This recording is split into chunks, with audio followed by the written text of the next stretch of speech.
ocurriera no me extrañó. En el momento que llegó, evidentemente que nadie pudo suponerlo, y además la forma en que se dio, como a partir de un alza del metro, luego las evasiones, y de repente las evasiones cada vez se ponen más violentas, más masivas, más violentas, y de repente me parece que hay un par de, unos cuantos momentos bisagra, por ejemplo, cuando los niños tiran como una especie de pantalla a la línea del metro, es como que se rompe la inmunidad del metro, ¿cachai? Como un lugar casi sagrado. Y bueno, después explota todo, después viene una serie empieza a escalar, hasta que estamos acá sentados.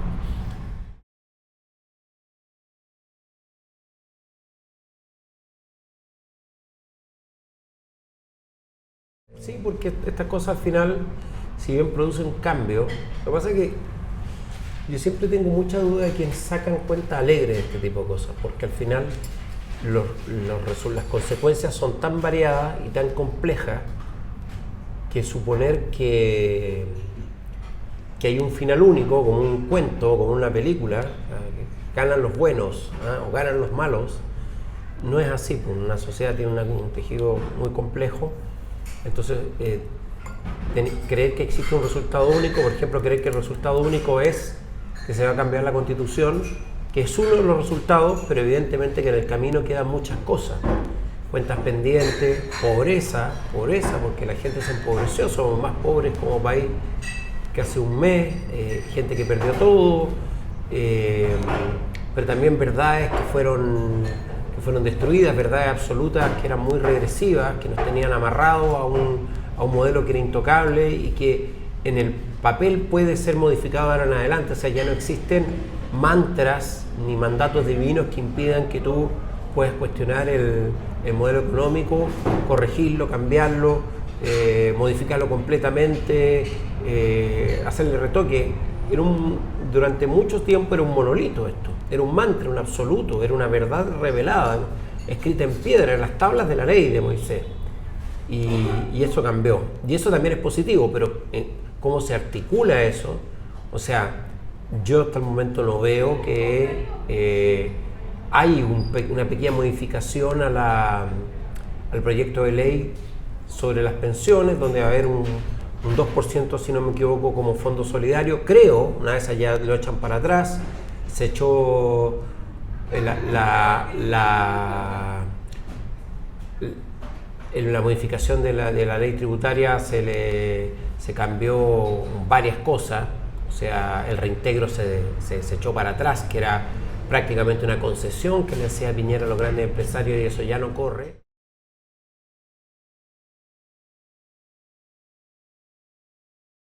Ha habido pequeñas cositas, esto que se aumente el pilar solidario en un 20%, que en el papel son 20 lucas, claro, siempre ayuda, pero evidentemente que no es un cambio de fondo. No se ha hablado nada de penalizar, de castigar con efectividad a los ladrones de cuello y corbata. O sea, la corrupción sigue siendo un delito que es carcelable. La corrupción que tantos daños te trae, los desfalcos, el desfalco al Estado, en fin, hay una serie de cosas que todavía no se han modificado. Se modificó el alza del TAG, la electricidad se congeló, pero todas estas cosas si no son de fondo, si no se revisa cada contrato de estas concesiones que castigan tanto al consumidor y al Estado chileno, estos contratos leoninos en favor de algunas empresas, estas concesiones, al final se habrá logrado poco en relación a la explosión y a las pérdidas que tuvimos, porque si las pérdidas al final conducen a un cambio positivo y que suban las rentas de los chilenos, que los chilenos tengan una mejor calidad de vida, excelente, pero si no llega a eso, al final simplemente va a ser un rebote o va a ser bien manejado por el poder.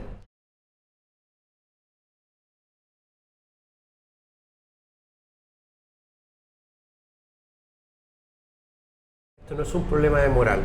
Yo creo que apelar a tuvimos esta discusión con Leturia, que era que trabajaba con las pymes, que nosotros creemos que la gente, le pedimos a la gente que le compre a las pymes. No, si esto es un problema, no es un problema de actitud ni de voluntad, es un problema de políticas públicas. Lo que Chile necesita son políticas públicas, no caridad.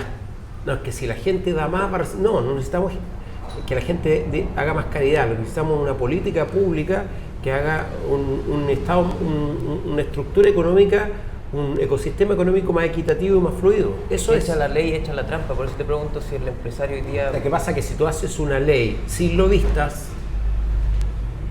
va a tener menos, siempre va a haber o sea, es que la ley perfecta no existe, siempre va a haber grietas para la trampa, pero si tú restringes más la grieta, la ley va a funcionar mejor.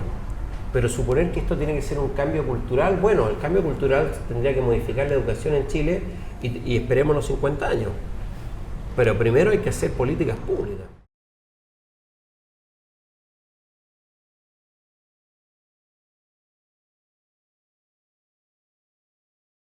A mí no se me vino ni un fantasma. Como decía Marx, tragedia y comedia, y esta fue la comedia. Esta fue una comedia, este fue un estado de emergencia de comedia, que sí tuvo muchos violaciones de derechos humanos, hubo brutalidad, hubo represión muy violenta, pero no fue ni comparable a lo que se vivía hace 30 años. No se puede ni comparar, aquí no hubo ejecuciones sumarias, hubo muertos, pero no ejecuciones sumarias ordenadas desde el alto mando. Hubo muertos por brutalidad del momento, ¿no? Fue una política de exterminio, digamos. Además, es muy interesante, y eso tienen que analizar los expertos, cómo funcionó Carabineros, cuánto mando tenía Rosa, cuán independiente funcionó la unidad antidisturbios, las fuerzas especiales, con cuánta autonomía funcionaron del alto mando de Carabineros. Es bien interesante eso, porque parecía que aquí nadie mandaba, que cada uno hacía lo que quería. Entonces, además, lo de los perdigones es muy extraño. ¿Por qué se disparó a la cara a la gente? ¿Quién ordenó eso?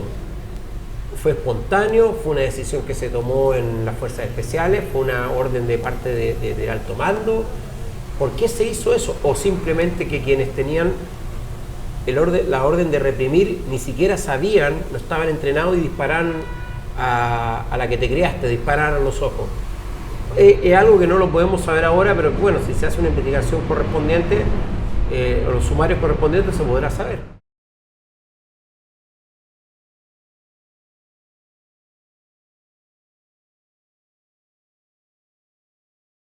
Esa es la pregunta terrible.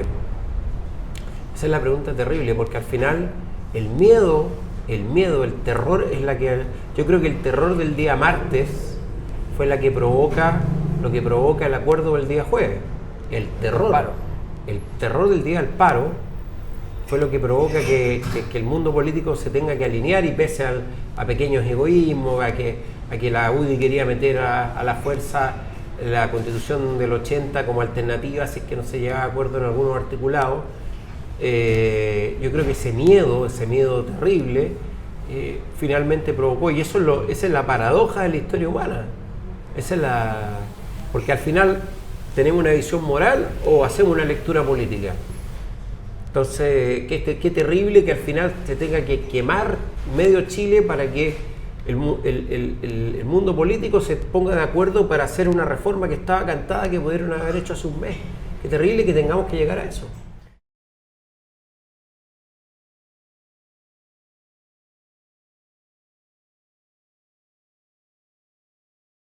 Es que nunca, como te decía, no existe la perfección. Ideal hubiera sido 3/5, pero se logró la hoja en blanco.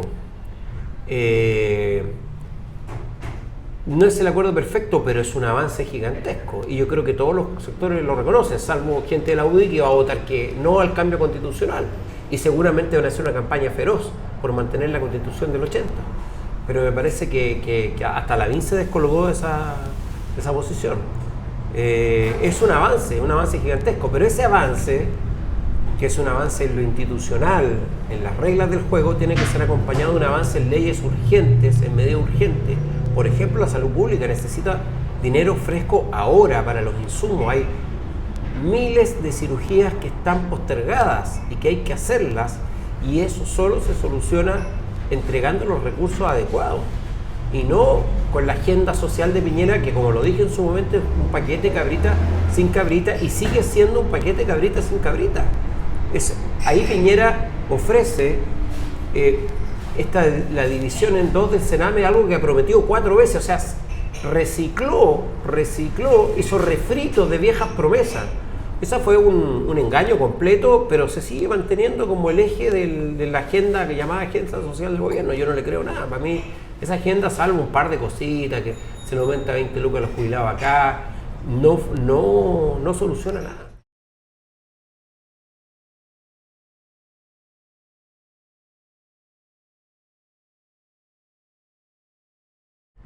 Yo creo que una gran solución es la elección adelantadas. ¿Por qué? Porque no es solo Piñera el que está legitimado, también es todos los representantes políticos. O sea, decir, no, es que él fue elegido democráticamente, sí, pero cuando tú no haces no detentas dignamente tu puesto o demuestras incapacidad de conducción, bueno, la legitimidad de los votos se licúa, y por algo existe en la misma Constitución mecanismos. Si llamar a elección adelantada lo han hecho muchos presidentes en países desarrollados y subdesarrollados, y no significa nada, no es una traición ni es entregarle el poder al chavismo, es simplemente, ante una clase política deslegitimada, tratar de refrescarla, de oxigenarla y traer por ahí nuevos liderazgos.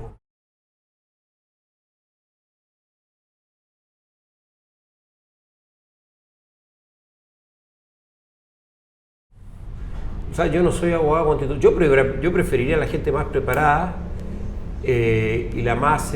pero yo no soy candidato a nada, no soy, ¿qué? Por parte de los periodistas deportivos, qué sé yo, la sensibilidad del periodismo deportivo. Como también podría estar la sensibilidad del feriante, del taxista, del no sé qué, pues, del chofer de micro, todas esas sensibilidades, claro, de su cotidiano te pueden aportar. Y todo puede servir, pero al final la Constitución es algo serio que hay que redactarla en serio. Me gusta la idea de una Constitución poco restrictiva, una Constitución que tenga un marco, unas reglas del juego, pero que no tenga pie forzado, como la del Estado subsidiario, como una Constitución como la chilena, que no permitía a los sindicatos negociar por rama, una Constitución chilena que permitía la privatización del agua, una Constitución chilena que permitía el lucro de la educación desbocado a través de terceros, triangulando, una Constitución chilena que tiene al Tribunal Constitucional con una cantidad de atribuciones que yo creo que no existe en ningún país, porque el Tribunal Constitucional no solamente determina si las leyes que despacha el Parlamento son constitucionales o no, el Tribunal Constitucional se mete directamente en los procesos judiciales, o sea, decreta libertades condicionales, o sea, se mete, no, una cosa increíble lo del Tribunal Constitucional. Yo creo que una de las reformas importantes que va a tener la nueva Constitución es darle al Tribunal Constitucional las atribuciones que le corresponden y nada más, y que no se convierta en una instancia de apelación sobre la Corte Suprema y en una Cámara sobre el Senado, que es lo que está haciendo hasta ahora. Si al Tribunal Constitucional solamente le está faltando despachar leyes, o sea, le está faltando simplemente gobernar.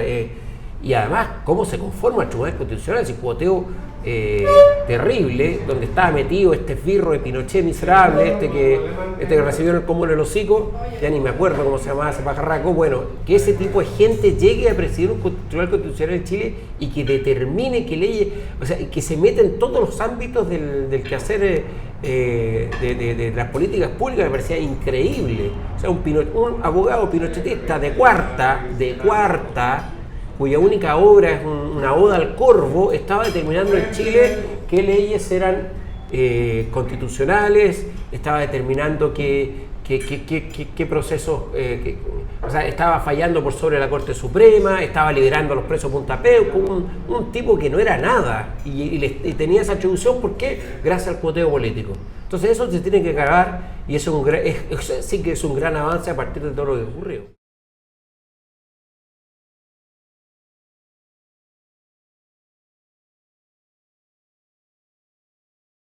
Lo que pasa es que al PC no se restó, el PC no lo invitaron. Y después lo invitaron, entonces el PC se amurró. Yo creo que es mejor subirse a la micro cuando va andando y que no subirse. No fue una buena, políticamente seguramente le va a tener alguna consecuencia, va a tener alguna consecuencia. Pero si uno lee lo que dicen los diputados del PC ahora, están todos de acuerdo. O sea, y hubieran querido lo mismo que quiero yo y quería el Frente Amplio y la gente del Partido Socialista, y los radicales, los demócratas cristianos, que era un 3/5. Pero lo medular me parece que están de acuerdo.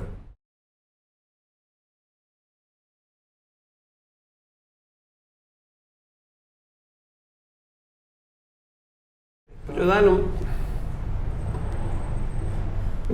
yo creo que el análisis de la realidad es divertido porque gente que se dice marxista hace análisis emocionales de la realidad cuando se tiene que hacer análisis materialista. Es divertido, uno tiene que analizar la historia a partir del materialismo histórico, ¿no? De la voluntad, de los sueños, de la dignidad. Todas esas cosas son monedas de cambio que en un momento valen algo y en otro momento valen otra cosa y tienen distintos significados, mientras que la historia, las grandes fuerzas de la historia siguen siendo las mismas, el capital. ¿Quién lo mantiene? ¿Quién lo detenta? ¿Quién lo maneja? Para mí sigue siendo lo mismo.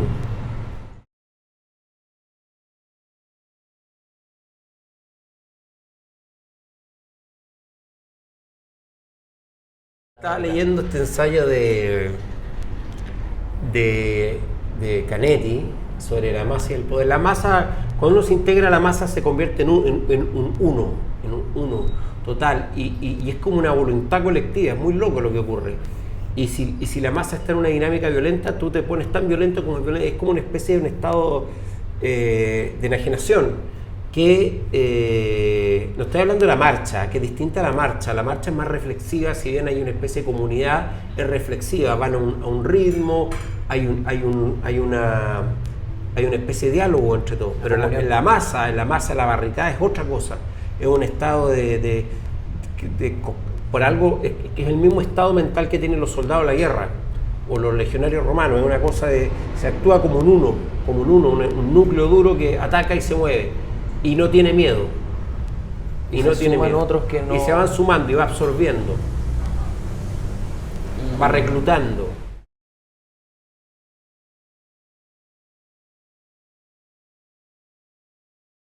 Fui parte de eso, no siempre, pero fui parte de eso. Ahora hay una diferencia.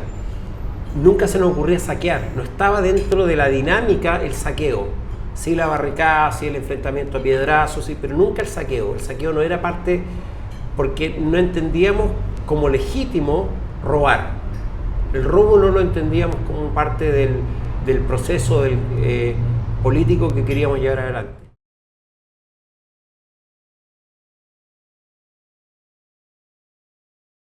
El fuego tiene una fascinación atávica, la llama, la explosión, el ruido, también lo explica Canetti, o sea, porque el destrozo de la vidriera, el sonido, el mismo sonido, provoca una especie de fascinación, un estado de éxtasis. Entonces, y no solo en Chile, digamos, en todos lados, en todas partes donde se ocurren este tipo de acciones. Ahora, de repente hay cosas que son realmente incomprensibles, o sea, quemar estaciones de metro, o sea, me parece... Pero esta cosa que ocurre es muy propio de las masas, la masa actúa así. Y bueno, eso fue lo que pasó, que te diga, o sea, se armaba esta dinámica de esta cosa colectiva, violenta, fuerte, que es como incontrolable.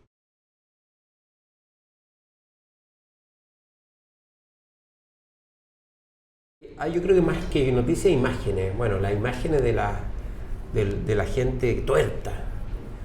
Es muy terrible, muy fuerte. La imagen del edificio de Osorno quemado. Es muy violenta.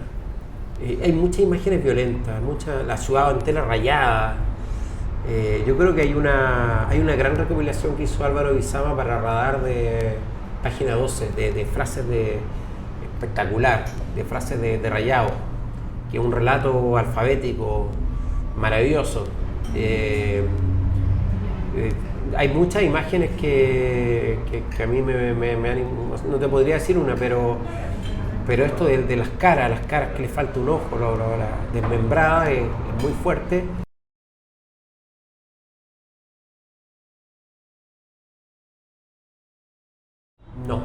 es otro tipo de violencia. La de la gente sin ojo, sí, pero la de los edificios quemados no.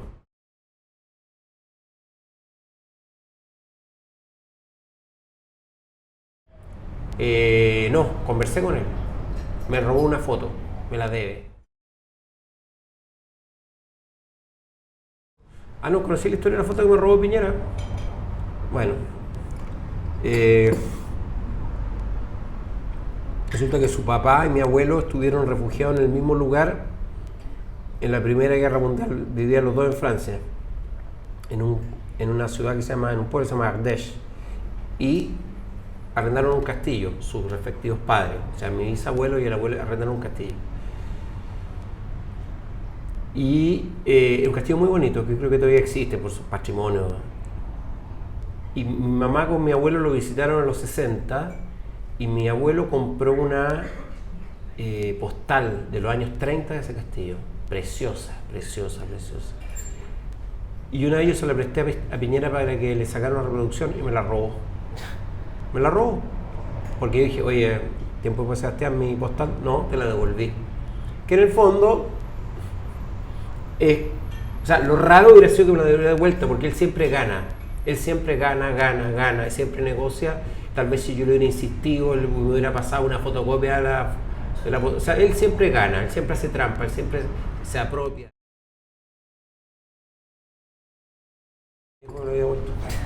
¿Qué le preguntaría yo? Esta postal me la regaló mi abuela, o sea, uno de los pocos recuerdos que tengo de mi abuela. O sea, para mí tiene un valor familiar y sentimental muy grande. Hay tanto para preguntarle. Para empezar, si ese 19 de octubre, ¿cuánto se arrepiente de haber desviado su camino hacia la pizzería?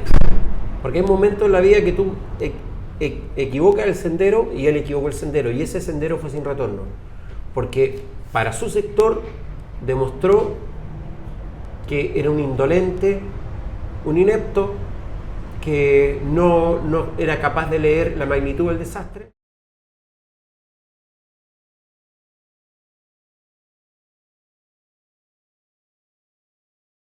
No, es parte de la cultura popular, un lugar importante, es la cultura popular. Pero es especial porque, por ejemplo, acá se paró, ¿no es cierto? Se paró el fútbol porque el fútbol necesita además mucha seguridad. No es lo mismo un campeonato de tenis que un campeonato de fútbol, necesita mucha seguridad, no están dadas las condiciones, está muy complicado. Pero después de un tiempo es una actividad económica. Es una actividad económica, de hecho, evidente, también es un ecosistema económico que tiene mucha gente involucrada, no solo los jugadores, desde el tipo que estaciona auto, hasta el locutor del estadio, hasta el relator de la radio de provincia que sigue al equipo de segunda división, todos dependen de esto. Y si esto no funciona, ellos no comen. Así de simple.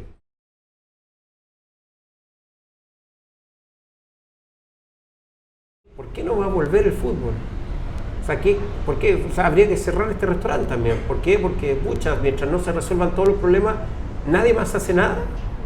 Porque el fútbol tiene un estatus especial. Entonces, no es que el fútbol distrae. Bueno, entonces tampoco podéis leer si llegáis a tu casa, no podéis ver una película, o hay que cortar Netflix. Mientras duren las protestas, nadie ve Netflix. Eso no tiene sentido. O sea, se está exigiendo al fútbol algo que nadie da, solo el fútbol lo tiene que dar. Ahora, es distinto que no estén dadas las condiciones de seguridad para jugar, eso ya es otra historia.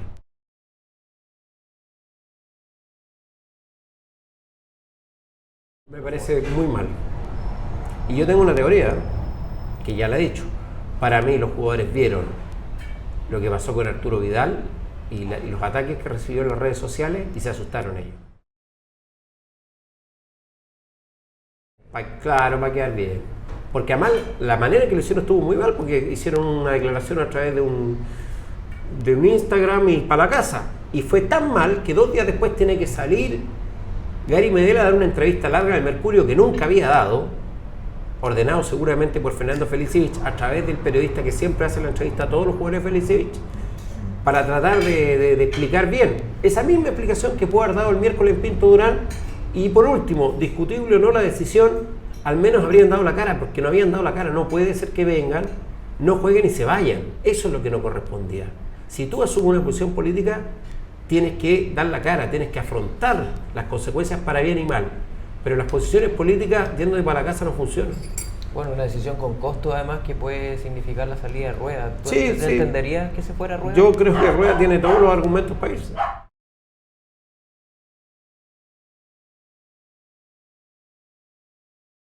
Ya que tenemos tantos ejemplos de inequidad, cómo se repartieron los premios de la eliminatoria del 2014, donde los cabrones de la selección cagaron a los más débiles, así directamente, y ahí es bien interesante porque siempre existe esa mala relación, entre comillas, entre la prensa y los jugadores, y ahí los jugadores tuvieron que acudir a la prensa para que los salvaran, que hicieran público cómo los jugadores con más plata se están apropiando de sus premios.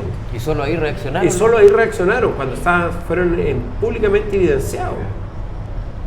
Sí, pues, y a propósito de desigualdad también. Ahí Bosellur dijo que aprendieron mucho. A golpe se aprende, parece.